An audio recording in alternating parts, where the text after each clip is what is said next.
They think they can leave me behind. The voice seemed to whisper from the wet asphalt. The night hung heavy over the Prairie Cross truck stop, rain slicking the pavement into a mirror that reflected the dim neon glow of the gas pumps.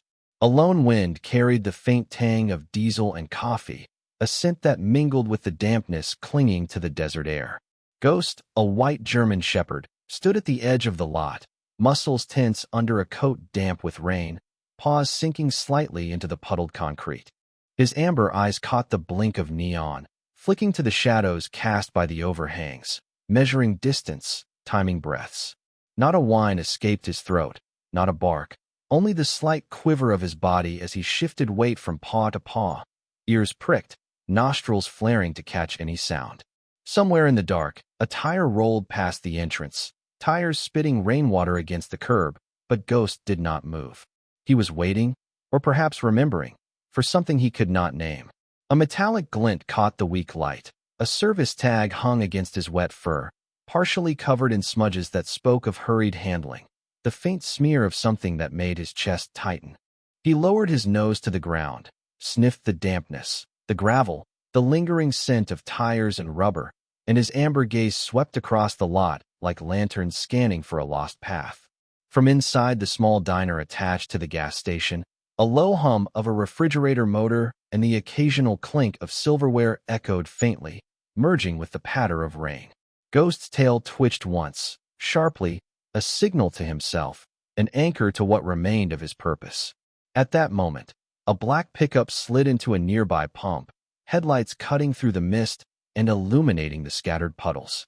The door opened, and Nathan Cole, a staff sergeant recently returned from duty, stepped out, boots crunching against the gravel, a cold drizzle dampening his jacket.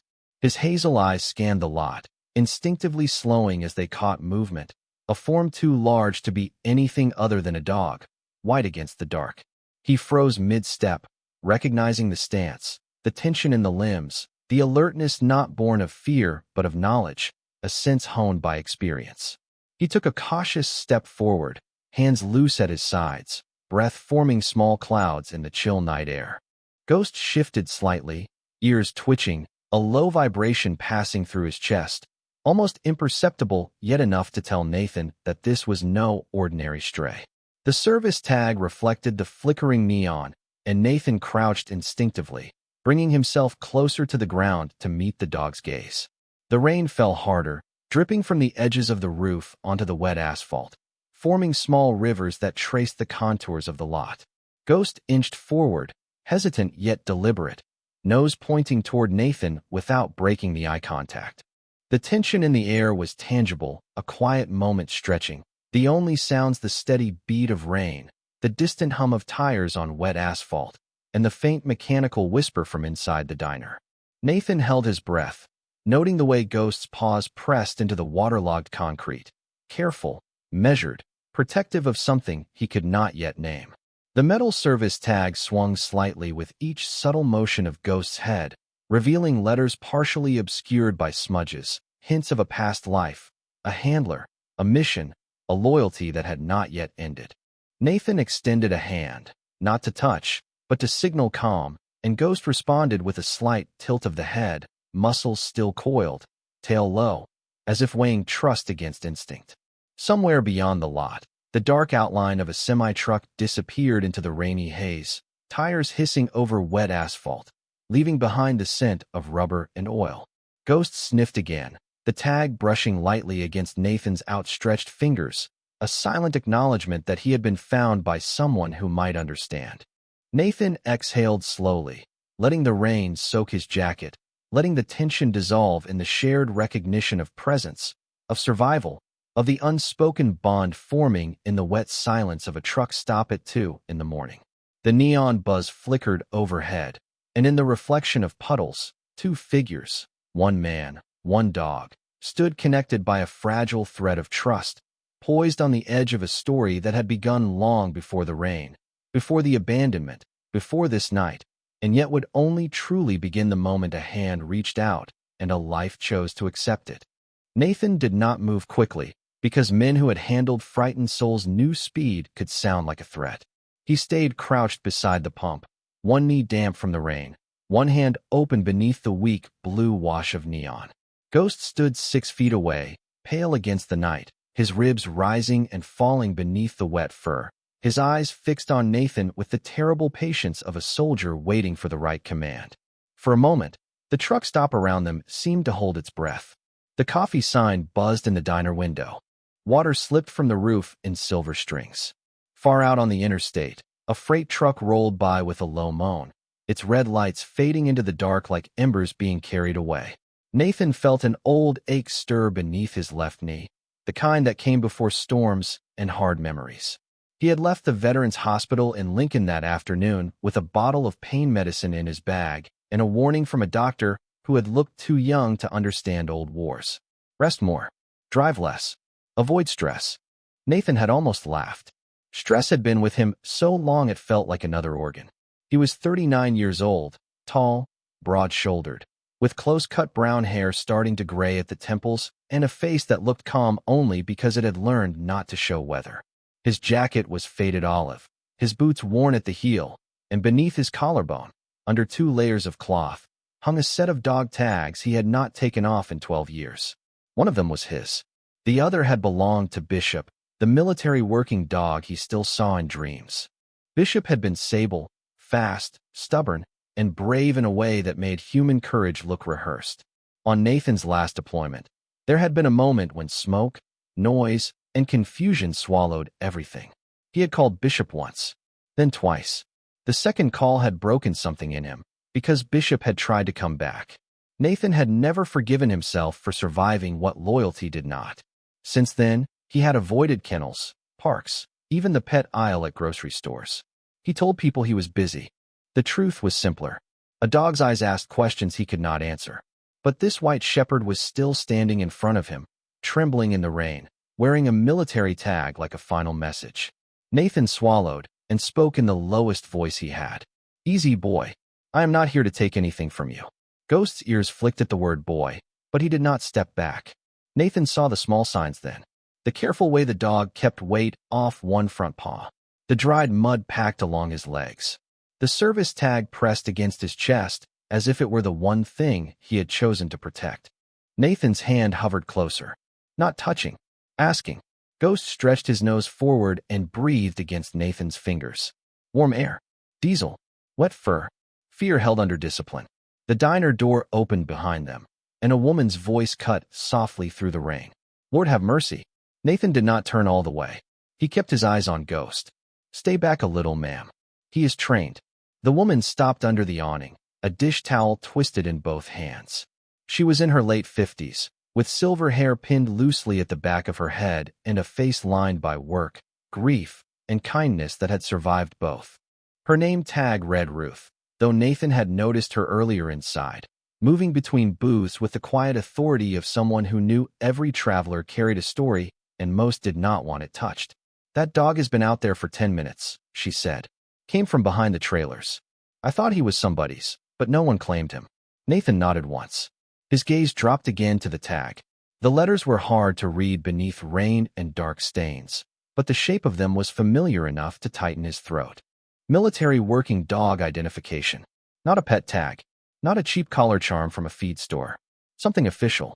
Something that should never have been hanging from a dog alone in a truck stop lot at 2 in the morning. Ghost shifted, and the tag swung forward. Nathan caught a partial line in the neon flicker. Ghost. MWD 771. Then another line, almost hidden against the metal. Handler. Captain Daniel Mercer. Nathan's breath slowed. He knew the name. Not personally, not like a friend, but the Marine Corps was a small world when men and dogs disappeared inside it. Daniel Mercer had been spoken of in careful tones at Camp Lejeune. A good officer. A quiet investigator. A man who had asked the wrong questions about missing equipment and civilian freight contracts. Then one day his name stopped appearing in briefings, and the silence around it became louder than any answer. Ruth stepped one careful pace closer. "Is he yours?" Nathan stared at the white shepherd, at the rain running down his muzzle, at the way Ghost's eyes never left his face. "No," he said, "but he belonged to someone." Ghost lowered his head suddenly, not in surrender, but exhaustion, and Nathan saw the strength go out of his front legs for half a second. He moved without thinking. One arm slid beneath the dog's chest, steady and gentle, while his other hand braced the shoulder. Ghost tensed, a low sound rising in him. But Nathan only whispered, "I have got you. Not taking your mission, just taking your weight." Something in the dog changed then. Not trust, not yet. Permission. Ruth hurried back to the diner and pushed the door wide. "Bring him inside. I have towels in the back." Nathan lifted carefully, surprised by how light the shepherd felt beneath all that wet fur, and carried him across the shining pavement while Rain tapped the service tag against his wrist like a warning. Inside, warmth met them with the smell of burnt coffee, frying oil, and old wood. A radio played low behind the counter. Two truckers fell silent in their booth. Ruth cleared a space near the back hallway and laid towels across the floor. Nathan lowered Ghost down, but the dog kept his head raised, eyes locked on the front window, watching the highway as if the night might return for him. Ruth knelt nearby, voice barely above a whisper. "What happened to you, sweetheart?" Ghost did not answer. His breathing trembled. Nathan reached for the tag again, slower this time. The dog's gaze snapped to his hand. Not angry. Warning. Nathan stopped. "All right," he murmured. "You keep it. For now." Then he noticed something that made the room feel colder than the rain outside. The marks on the tag were not all old. Some were still dark. Some had thinned in the rain and traced faint lines down the white fur. Nathan looked at Ghost's visible scrapes, then back at the tag. The pattern did not match. The blood on the metal was not where the dog was hurt. Ruth saw his face change. "Sergeant?" Nathan did not correct her for knowing what he had been.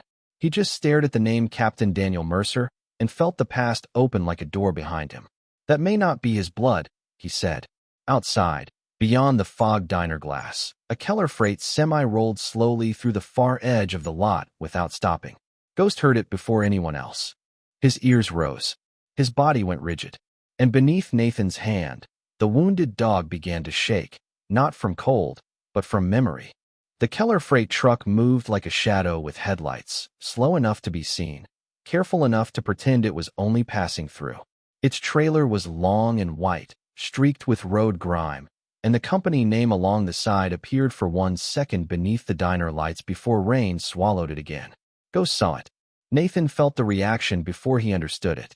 The shepherd's muscles tightened beneath his palm, hard as wire under wet fur, and his ears rose so sharply they seemed to cut the air. A sound came from deep in his chest, not a bark, not a growl, but a restrained warning, the kind trained dogs gave when instinct met memory. Ruth stepped toward the window and pulled back the edge of the blind. "That truck has been here before," she whispered. Nathan looked up. "When?" Ruth did not answer right away. Her eyes stayed on the red taillights as they drifted toward the far exit. 3 nights ago, maybe 4. Same company. Came in after midnight. Did not fuel up. Did not come inside. Just sat behind the old trailers for a while.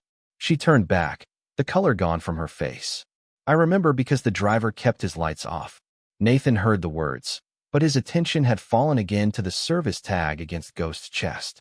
The metal was oval, government-issued, scratched along one edge, with a small notch near the chain loop. Rainwater had softened the dark stains, but not erased them.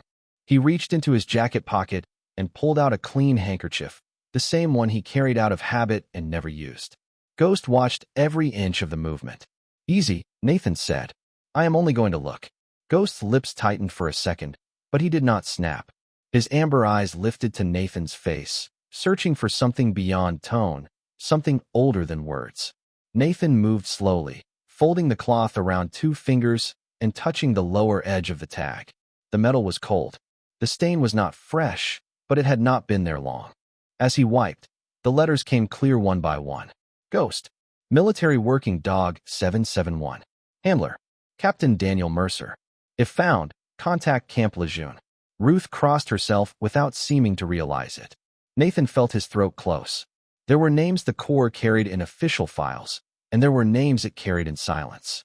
Daniel Mercer belonged to the second kind, a captain with a reputation for asking clean questions in dirty rooms.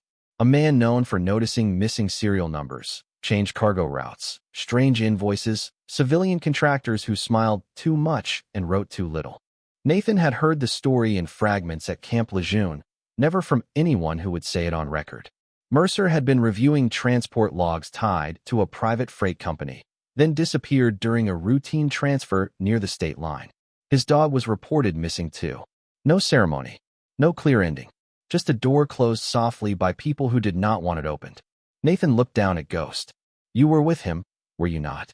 Ghost blinked once, slow and deliberate, then turned his head toward the diner window where the truck had vanished.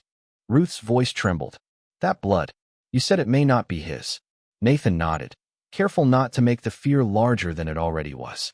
The marks on him are real, but they do not explain this. Not all of it. We need a veterinarian. Ruth was already reaching for the phone behind the counter.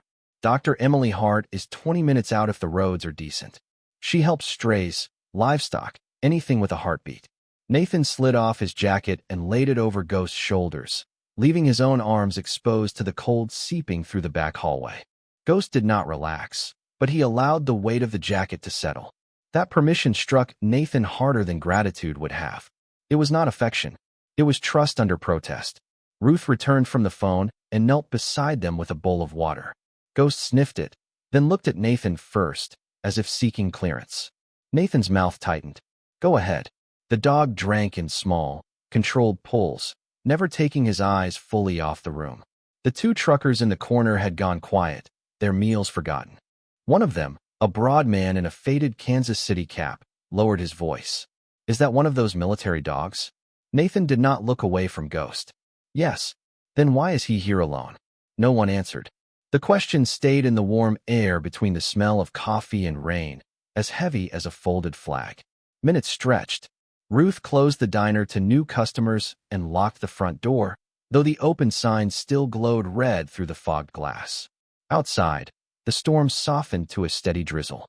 Inside, Ghost lay with his front paws tucked beneath him, breathing unevenly, the service tag resting over Nathan's jacket like a small piece of unfinished duty. Nathan sat beside him on the tile floor, back against the wall, his injured legs stretched out. He could feel the ache climbing from his knee into his hip, but he did not move. There had been a time when he had left a dog behind because smoke, orders, and fear had made the world too loud. Tonight the world was quiet enough to hear everything. Ruth brought him a mug of coffee he did not ask for. You knew the handler, she said. Nathan wrapped both hands around the mug, but did not drink. I knew of him. Good man, from what I heard. Was he alive when they last saw him? Nathan stared at Ghost, at the way the dog's paws twitched lightly in sleep, as though he was still moving through some remembered darkness. Nobody ever gave a straight answer. Ruth looked toward the highway. Folks who will not answer straight usually know where the truth is buried. Before Nathan could respond, Ghost's head lifted. His ears turned toward the back of the diner, toward the service door that opened to the truck lot. A second later, Nathan heard it too. Not an engine this time. Not rain. A faint metallic click outside, soft and careful, like someone touching the latch from the other side. Ruth's face went still. Nathan set the coffee down without a sound. Ghost rose despite the pain in his legs, the jacket slipping from his back, the tag swinging once against his chest. Nathan placed a steady hand between his shoulders and whispered the only promise that mattered in that room. Not alone this time. The latch moved again, slower this time, as if whoever stood outside expected the room to be empty. Nathan did not reach for anything sharp. He did not need to. His whole body had already gone still in the old way, the way silence became a tool before a decision. Ruth stood behind the counter with one hand on the phone, her lips pressed tight, her eyes locked on the back door. Ghost was in front of them both, white fur damp and lifted along his spine, wounded paw barely touching the tile. He made no loud sound. That frightened Nathan more than barking would have. A trained dog saved his voice until it mattered. The door eased inward half an inch, letting in a blade of cold air and the smell of wet asphalt. Then it stopped. Someone outside seemed to notice the chain lock. A man coughed once beyond the door. Evening, a voice called, too casual, too clean for that hour. Sorry to bother you. Saw your lights on. Ruth did not answer. Nathan lifted one finger toward her, asking for silence, then spoke from where he stood. Diner is closed. The pause that followed was small, but Nathan heard the shape of it. Surprise. Recalculation. My truck lost pressure on the rear tire, the man said. Need to use your phone. Ruth's fingers tightened around the receiver already in her hand. Nathan glanced through the narrow window, set high in the back door. All he could see was rain on glass and a dark jacket shoulder beneath the awning. He kept his voice level. There is a phone at the station across the lot. It is open all night. The man outside gave a short laugh without warmth. Not tonight, it is not.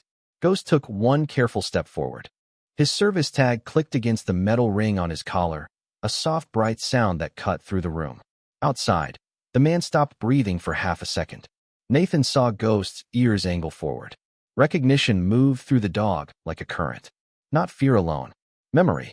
Ruth whispered, "That is him, is it not?" Nathan did not answer, because the back door handle suddenly jerked once, harder, then went still again.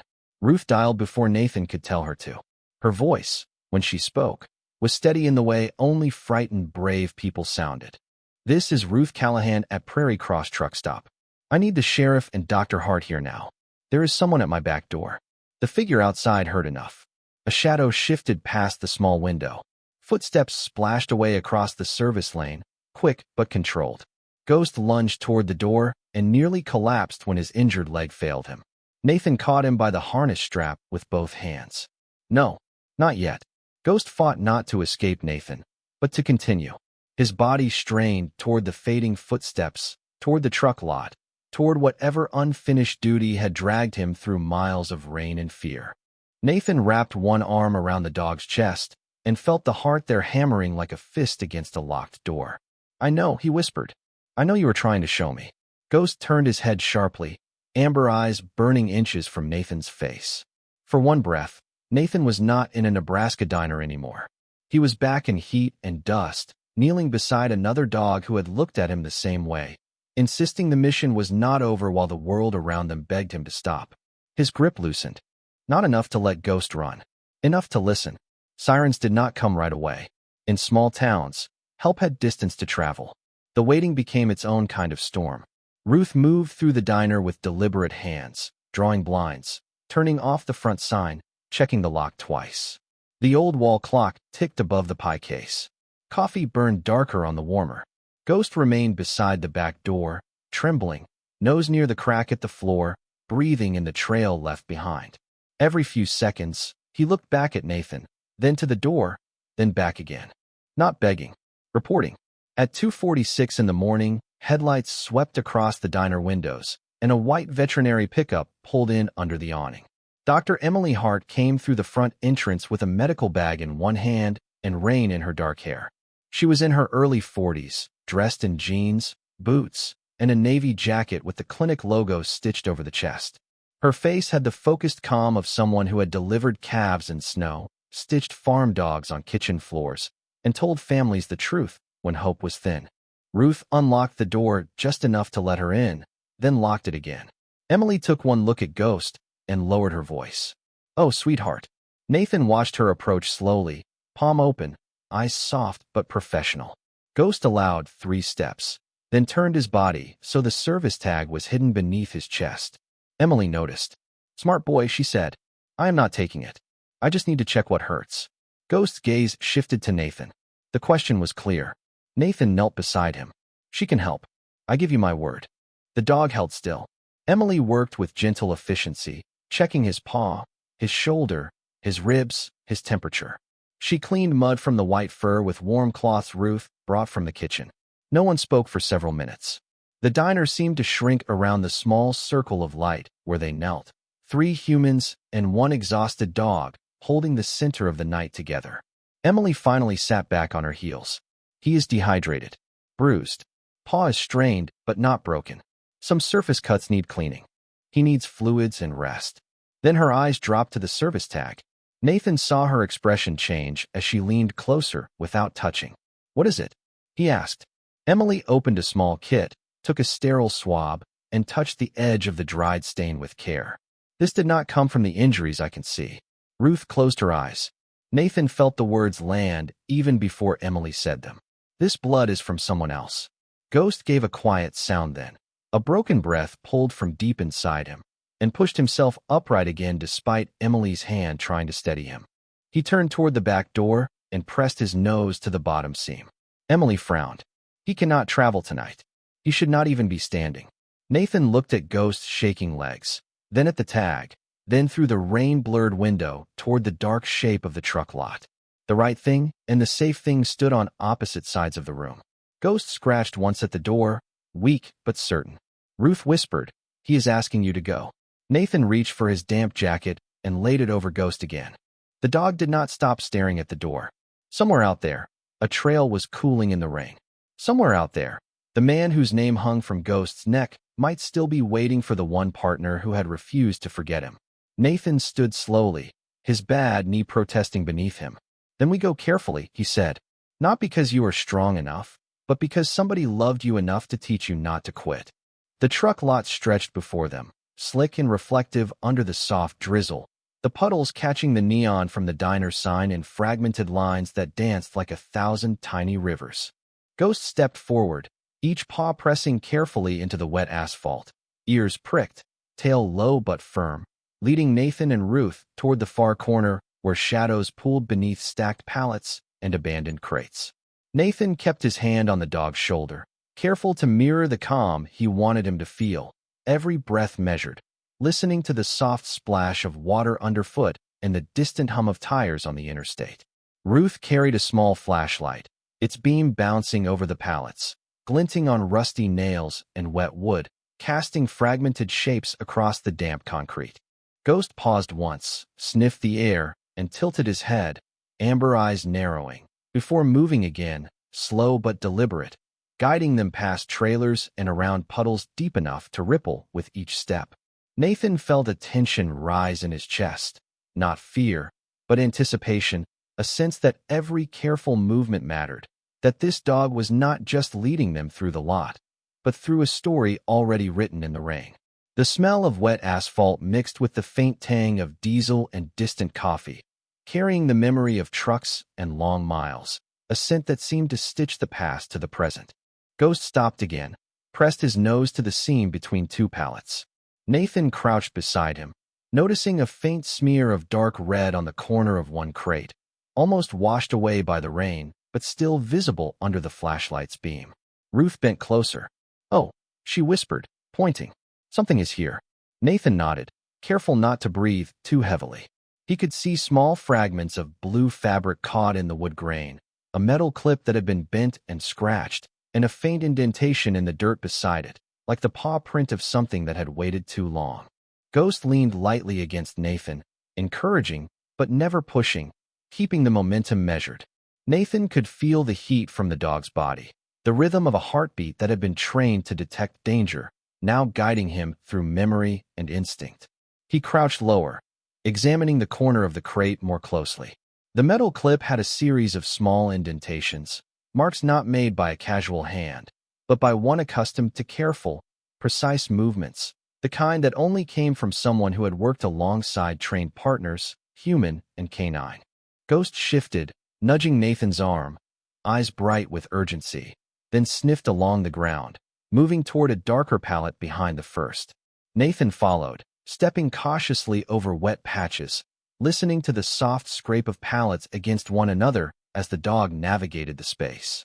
Ruth's flashlight swung across the lot, catching glimpses of shadows that shifted slightly with the wind. Ghost stopped once more, back to Nathan, a single low sound escaping his throat, more a signal than a noise, and Nathan knew it meant they were close. He bent down to the edge of the pallet, brushing away rain-soaked debris, and found a small, folded piece of fabric, soaked but intact, the stitching familiar to anyone who had handled military uniforms. Ghost pressed gently against Nathan's side, nudging the fabric into his hand, and Nathan felt the weight of the moment, a silent communication that the dog had carried through the night, through rain, through uncertainty. Ruth exhaled slowly, her face pale but determined. "This is it," she said softly, as Nathan unfolded the fabric to reveal a fragment of a jacket, embroidered insignia still visible through the water stains, a silent testament to presence, proof that someone had been here, and Ghost had kept him in mind.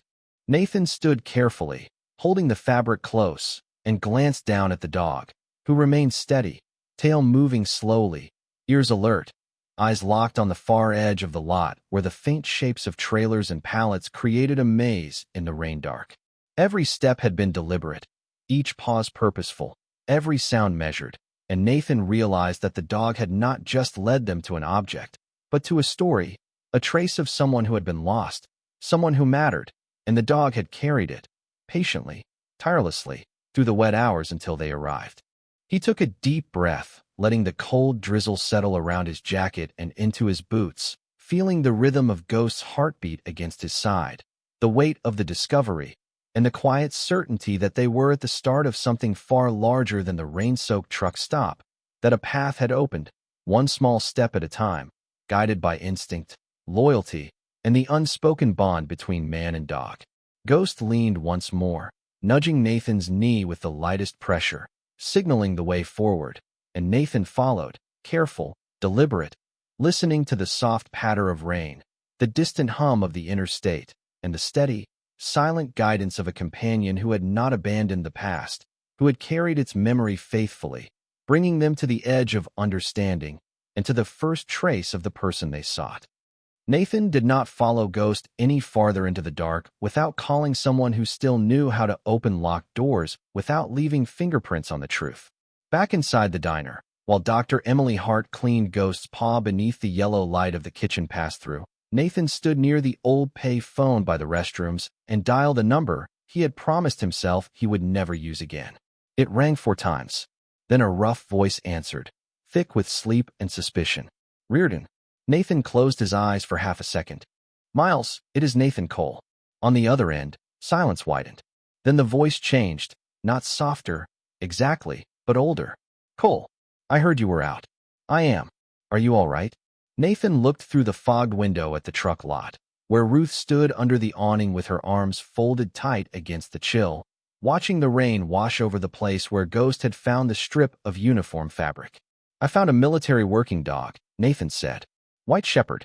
Identification says Ghost. Military working dog 771. Handler listed as Captain Daniel Mercer. The silence this time was different. It had weight. Miles Reardon had served 22 years, long enough to know when a name was not supposed to be spoken over an open line. Where are you? He asked. Prairie Cross Truck Stop, off Interstate 80, west of Lincoln. Nathan lowered his voice. The dog was hurt and left here. There is blood on his service tag. Doctor says it did not come from him. We also found a piece of uniform fabric behind the lot. Keller freight truck came through tonight. Ruth heard Nathan say the company name and turned toward him from the window. On the phone, Miles breathed out slowly. You need to listen to me carefully. Daniel Mercer is not officially dead. Nathan felt the floor seem to settle beneath him. What does officially mean? It means people stopped looking in public and kept worrying in private. He was investigating transport discrepancies tied to a civilian contractor. Keller Freight was one of the names in his notes. Equipment went missing. Records got rewritten. Trucks changed routes after midnight. Mercer thought someone was using military supply lanes to move things that did not belong there. Nathan looked at Ghost. The shepherd lay on a folded blanket, his eyes open, tracking every movement in the room though exhaustion pulled at him like tidewater. And Ghost? Miles asked. Nathan turned the receiver tighter against his ear. He is here. Alive. Then Mercer may be alive too. The words did not arrive like hope. They arrived like responsibility. Nathan had known hope before. Hope was a fragile thing people handed wounded men because they did not know what else to offer. Responsibility was heavier, cleaner. It asked for action. Miles continued. Mercer disappeared near a transfer point north of the Platte River. Last confirmed location was an old cold storage facility leased under a shell company. It was supposed to be empty. Our people could not get enough to search it before the trail went quiet. Nathan stared at the rain sliding down the glass. How far from Prairie Cross? Maybe 12 miles, depending on which county road you take. You need law enforcement. Already called the sheriff. Good. Do not play hero. Nathan almost smiled, but the ache in his chest would not let him. I stopped being one a long time ago. Miles answered without hesitation. That is not what Bishop thought. Nathan's hand tightened around the receiver. The name hit him gently and still found the bruise. Across the room, Ghost lifted his head as if he understood the change in Nathan's breathing. Miles spoke again, quieter now. Cole, what happened to Bishop was not you abandoning him. It was war doing what war does. Do not let an old wound make a new mistake. Nathan looked at the white dog who had dragged a secret through rain, pain, and the indifference of passing headlights. Maybe the mistake would be staying here. Before Miles could answer, red and blue lights washed across the diner windows. Ruth opened the front door to Sheriff Alan Briggs, a broad man in his early 60s wearing a tan jacket over his uniform and the weary expression of someone who had been woken by too many bad things in a good county. He stepped inside with rain on his hat and concern in his eyes. Ruth told him everything in a low voice, pointing once toward the truck lot, once toward Ghost, once toward Nathan. The sheriff listened without interruption. Good lawmen did that. They let the frightened parts of a story come out first. Nathan ended the call after Miles promised to send what he could through official channels. When he turned, Sheriff Briggs was watching him. "You are the Marine?" Nathan nodded. "And that dog led you to evidence?" "Evidence of something," Nathan said. "Not enough to call it proof." The sheriff looked down at Ghost, who had struggled to sit upright despite Emily's hand on his shoulder. "Proof starts somewhere." Emily stood, wiping her hands on a towel. "He should not be moving. He is dehydrated, strained, and running on willpower." Sheriff Briggs looked at Nathan. "Can he track?" Nathan almost said yes automatically, then stopped. Ghost was not equipment, not a tool to be used until he failed. He was a living soul with pain in his legs and a mission in his eyes. Nathan knelt in front of him. The diner fell quiet. Even the refrigerator hum seemed to soften. "We do this slow," Nathan said to the dog. "You tell me when you need to stop." Ghost leaned forward and pressed his nose once against Nathan's wrist, right where the rain had dried and the old scars from another life showed pale beneath the skin. It was not a command. It was not consent the way humans understood consent. It was a choice. Ruth came from behind the counter carrying a thermos, 2 flashlights, and Nathan's jacket, now warm from the dryer she had run in the back. "My husband used to say the Lord does not always send angels with wings," she said. "Sometimes he sends trouble with a tail and expects you to follow it." No one laughed. They all understood she had not meant it as a joke. Outside, the storm had thinned to mist. The truck stop looked almost peaceful, but Nathan knew better now. Peace could be a cover laid gently over a place that had heard too much. Sheriff Briggs called in their route and asked a deputy to meet them near County Road 17. Emily insisted on riding along with her medical kit, because if Ghost was going back into the night, she was not letting him do it without care close behind. Ruth locked the diner, placed a handwritten sign on the door, and tucked the old photograph of her Marine husband into her coat pocket before joining them. Nathan noticed, but said nothing. Some people carried dog tags. Some carried photographs. Some carried names they were not ready to lose. Ghost climbed into the back seat of the sheriff's sport utility vehicle with Nathan's help, then immediately turned toward the rear window, nose lifted, ears forward, eyes fixed west. 12 miles away, an empty cold storage building waited in the dark. Maybe with answers. Maybe with danger. Maybe with nothing but another silence men had mistaken for an ending. Nathan slid in beside Ghost and rested one hand lightly against the dog's shoulder. The service tag lay between them, dull under the dashboard glow, the name Daniel Mercer visible beneath the stains. As the vehicle pulled away from Prairie Cross and onto the wet county road, Ghost did not lie down. He faced the darkness like he had been born for this mile, and Nathan, for the first time in years, did not feel like he was chasing the past. He felt like he was being led out of it. County Road 17 looked less like a road and more like a black ribbon laid across open country, shining under the mist as Sheriff Briggs drove west with his headlights dimmed.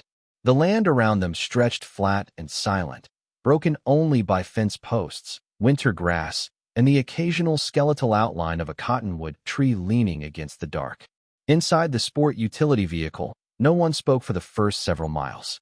Ruth sat in the front passenger seat with both hands around the thermos she had brought, though she had not taken a sip. Dr. Emily Hart sat behind her with the medical kit on her lap, watching Ghost the way a mother watches a child trying not to cry. Nathan sat in the back beside the dog, one palm resting lightly on the white shepherd's shoulder. Beneath his hand, Ghost's breathing was uneven but determined, his body braced against every turn, his eyes fixed through the rain-speckled glass as if the road ahead were speaking to him in a language older than maps. The service tag swung softly with the motion of the vehicle, clicking once in a while against the collar ring, and each small sound seemed to count down the miles. Sheriff Briggs lowered the radio volume after a deputy reported from another road 2 miles out. No sign of traffic. No lights at the old facility. Gate appears closed from a distance. Briggs acknowledged and glanced at Nathan through the rearview mirror. If your friend on the phone is right, this place has been leased under 3 different company names in 5 years. Paperwork says it stores farm equipment. Ruth looked out into the darkness. Farm equipment does not need trucks arriving after midnight. No, Briggs said. It does not. Ghost suddenly lifted his head higher. His nose touched the window seam. His ears angled forward, then left. Nathan felt the change ripple through him. Sheriff, slow down. Briggs eased off the gas. The tires hissed over wet pavement. Ghost leaned toward the left side of the vehicle, eyes narrowing at a gravel turnoff barely visible beyond a sagging mailbox with no number. Nathan saw only weeds and darkness. Ghost saw something else. Briggs pulled to the shoulder. The road went quiet around them. There were no engines now, no diner hum, no neon buzz. Only rain ticking faintly against the roof and the distant rush of wind across empty fields. Ghost gave one low breath and pressed his paw against the door. Emily's voice sharpened with worry. He cannot walk that far. Nathan did not take his eyes off the dog. He knows that. Ghost turned back to him, and in that look was the unbearable clarity of duty. Not pride, not stubbornness. A promise. Nathan opened the door before the dog could push himself too hard, then slid an arm under his chest and helped him down. Ghost's paws touched gravel. He swayed once. Nathan steadied him. Ruth came around with a flashlight, but Ghost did not wait for the beam. He lowered his nose to the ground and moved toward the turnoff. Slow, limping, certain. They followed on foot, leaving the sheriff's vehicle behind with its lights off. Briggs walked at the rear, one hand near his radio, his boots crunching softly over gravel. Emily stayed close to Ghost, ready to stop him, ready to help him, hating that the two things might become the same. The turnoff led through a shallow ditch and past a line of rusted fencing. After 50 yards, the old cold storage facility emerged from the mist. It was a low concrete building with a corrugated metal roof and loading bays along one side. The sign out front had been painted over so many times the letters were unreadable. One security light above the office door flickered weakly, throwing pale circles across the wet ground. Nathan felt the skin along his arms tighten. Places like that did not look evil. That was what made them worse. They looked practical, forgotten, useful to anyone who needed the world not to look closely. Ghost stopped near the first loading bay. He sniffed the ground, then the edge of the door, then lifted his face toward the dark gap beneath the metal. His body trembled harder now. Emily knelt beside him. Enough, boy. You did it. You brought us here. Ghost ignored her, not cruelly, not defiantly, but because his mission was not finished. He turned from the bay and pulled toward the far side of the building, where rainwater ran down a cracked concrete ramp into a drainage channel. Nathan followed, one hand on the harness, letting Ghost choose the pace. They found the second sign there. Not dramatic, not loud. A strip of medical tape stuck to the edge of the drain grate, folded in on itself, the adhesive dulled by rain. Emily picked it up with gloved fingers and held it beneath the flashlight. Hospital grade, she murmured. Not from a farm supply shelf. Briggs spoke into his radio, low and controlled, asking his deputy to move closer and requesting additional units. Ruth stood beside Nathan, her face pale in the flashlight glow. She did not say what they were all thinking. She did not have to.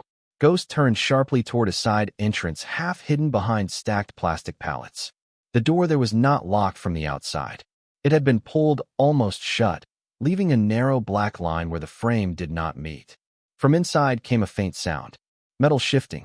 Then silence. Nathan's heart slowed. He knew that silence. It was the kind that came when someone inside was listening too. Sheriff Briggs raised one hand, signaling everyone to stay back. Nathan tightened his hold on Ghost's harness, but the dog moved forward one painful inch and looked up at him with desperate focus. Not now, Nathan whispered. Let the sheriff do this. Ghost's answer was a soft whine, so quiet it barely survived the rain. Then, from somewhere inside the building, a voice sounded through the metal door. It was weak, rough, almost swallowed by distance. Ghost. The dog froze. Every person outside froze with him. Nathan felt the shepherd's whole body change beneath his hand. The trembling stopped. The pain, the rain, the miles, all of it seemed to fall away from Ghost in a single breath. His ears rose. His eyes widened. He leaned toward the door as if the name had pulled him by the soul. The voice came again, softer this time, broken but unmistakably human. "Ghost, stay." The command landed like a prayer. Ghost lowered himself to the wet concrete at once, trained, obedient, shaking with the effort not to move. Nathan felt something inside his own chest crack open. Daniel Mercer was alive. Before anyone could speak, another sound came from inside, heavier footsteps crossing concrete. Then a bright rectangle of light cut across the gap as someone switched on a lamp within the facility. Sheriff Briggs stepped closer, voice firm but calm. "This is the county sheriff. We need everyone inside to come to the door slowly." No answer came. Only the hum of old electricity and Ghost's uneven breathing against the rain. Nathan knelt beside the white shepherd and placed his hand over the service tag, feeling the cold metal, the old stain, the name that had carried them there. "You found him," he whispered. Ghost did not look at Nathan. He kept his eyes on the door, waiting for the man who had taught him not to quit, while the night around them held still, balanced between danger and grace. The light inside the cold storage building flickered once, then steadied, illuminating a narrow corridor lined with empty crates and metal shelving. Nathan adjusted his stance, keeping Ghost close at his side, feeling the dog's tense muscles under his hand. Every step echoed softly against the concrete floor, a rhythm that matched Ghost's shallow breaths and the steady patter of rain dripping from the roof onto the loading ramp outside. Ruth held the flashlight ahead, casting long, moving shadows that stretched across the walls, while Dr. Emily Hart moved carefully behind, her kit open and ready, her eyes scanning every corner for the unexpected. Ghost paused at the far end of the corridor, nose to the ground, and then turned slowly, amber eyes meeting Nathan's with the unmistakable signal of certainty. Nathan nodded, understanding the silent command. They were near. A door at the end of the corridor, partially open, revealed a small room with a faint glow from a lamp. Shadows moved within. Ghost stepped forward, cautious but unwavering, leading Nathan and the others to the threshold. Nathan's hand rested lightly on the dog's shoulder as they approached, feeling the heat of his body and the resolve that had carried him this far. Inside, a man leaned against the wall, eyes tired but alert, his uniform damp and disheveled, a hint of relief crossing his face as he recognized the white shepherd. Daniel Mercer. Ghost stopped a few feet from the man, lowering himself to the floor, but keeping his gaze locked on him, the tag on his collar swinging slightly as he exhaled a controlled breath. Nathan and Ruth entered slowly, giving space, and Emily followed, keeping a hand on the medical bag as she observed the man's condition. Nathan spoke softly. "Captain Mercer, I am Staff Sergeant Nathan Cole. We were led here by Ghost." Mercer's eyes softened, a shadow of past fatigue lifting slightly as he extended a hand, not to shake, but as acknowledgement. Ghost rose slightly, tail low but steady, then stepped toward Mercer, pressing his nose gently against the man's leg, careful not to stumble. Mercer knelt, resting one hand lightly on Ghost's head, eyes misted but steady. The silence in the room was profound, broken only by the faint hum of the lamp and the soft drip of water from a small leak in the ceiling. Nathan watched, sensing the unspoken reunion, the shared understanding that words were unnecessary. Ruth placed the flashlight on the floor, its beam illuminating the space where Ghost had paused, and Nathan noted the dog's alertness, not because of fear, but because the mission had not yet ended. Mercer spoke quietly, voice low, carrying both exhaustion and relief. "You followed him?" Nathan nodded. Ghost would not have led anyone else. Mercer looked down at the dog, a faint smile breaking across his worn features. "Thank you," he said. Ghost's ears flicked, a small acknowledgement. Then he settled briefly at Mercer's feet, breathing more evenly now. Emily stepped forward, speaking gently. "Captain Mercer, you need to rest. We can get you checked and warmed." Mercer glanced at her, eyes steady, and then at Nathan. "I am fine for a moment. Let me just be here." Nathan understood. Some moments required presence more than intervention. Ghost leaned against Mercer now, tail still low, head resting lightly against his knee, eyes flicking to Nathan as if to report completion, yet alert for the next instruction. Outside, the rain continued, softer now, blending with the distant hum of the interstate. The sheriff had secured the perimeter, knowing that the night had been long and the path to truth narrow. Nathan finally lowered himself to the floor beside Ghost, feeling the dog's body warm against his side, his breath steadying, and the weight of the night lifting incrementally. For a long moment, no one spoke. The room held the quiet of understanding, of lives intersecting through loyalty, through the silent insistence of a dog who had carried the story across miles and hours, through darkness and doubt. Mercer placed a hand over Ghost's head, gentle, firm. "You did not abandon me," he said. Ghost's tail thumped once, a controlled, measured beat. Nathan allowed himself to exhale fully for the first time since the truck stop. Ruth moved to the side, letting the moment settle, Emily adjusting the lamp to cast a warmer glow over the three figures, man, dog, and Marine, bound together by a night that had demanded vigilance, courage, and faith in the unspoken bond that held them here, alive and aware. Ghost lifted his head slightly, amber eyes sweeping the room, taking in faces and space, then exhaled, relaxed, the service tag gleaming softly, a witness to a journey completed but not forgotten. The first light of dawn began to stretch across the horizon, softening the edges of the cold storage building and spilling pale gold across wet concrete and puddles reflecting the night's shadows. Nathan, Ghost, Ruth, and Dr. Emily Hart remained inside the small room for a few long minutes, letting the quiet settle over them. Ghost lay close to Daniel Mercer, head resting on his handler's knee, amber eyes half-lidded in the calm after hours of tense anticipation. Nathan sat nearby, legs stretched forward, one hand lightly brushing the dog's damp fur, feeling the rhythm of life return in the steady pulse beneath his fingers. The cold and rain of the previous hours had left the facility smelling of damp metal and wet asphalt, but it no longer carried the same weight of uncertainty. It had transformed into a quiet testament to persistence, loyalty, and care. Mercer adjusted slightly, leaning back against the wall, and finally spoke, his voice soft but clear. "You did not abandon me." Ghost shifted closer, pressing his chest lightly against Mercer's side, as if reinforcing the truth of the words.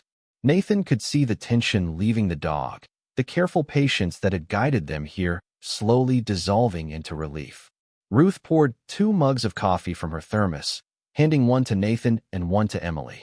She did not offer one to Mercer, who shook his head faintly, still taking in the room, the people, and the dog who had carried him through an invisible storm.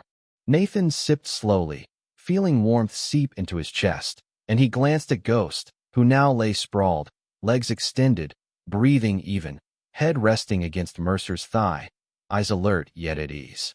Emily checked her kit one last time, noting the dog's condition. "He is stabilized enough for transport," she said quietly. "No injuries are life-threatening." Nathan nodded, still watching the bond between dog and handler. Outside, the early morning mist began to rise off the pavement, softening the line between the lot and the distant fields, turning the horizon into a gradient of pale blues and grays.